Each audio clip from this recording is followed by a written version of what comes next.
Hi everyone, and welcome to our website. My name is Kim Stone, and you're here today. It tells me that you are eager to build an absolutely wonderful and very successful business in network distribution.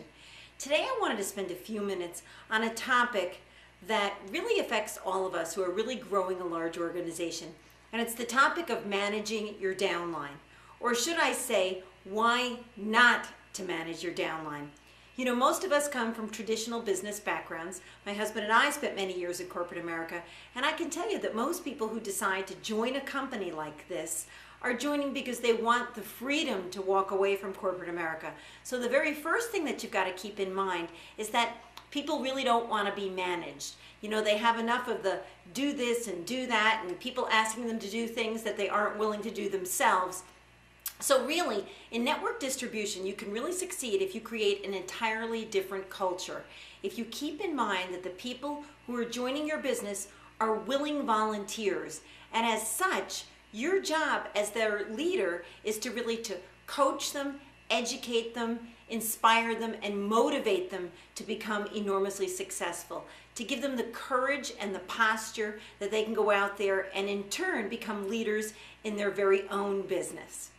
One of the very best things that you can do to really get somebody started off on the right foot in this business is to keep in mind that this should be a show me business versus a tell me business.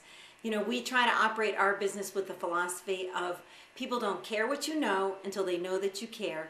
And the way that you prove it to them is you make it a show me business, not a tell me business. And there's a huge difference. And there's lots of opportunities as you go through the daily building of the business with a brand new person that you can really demonstrate that.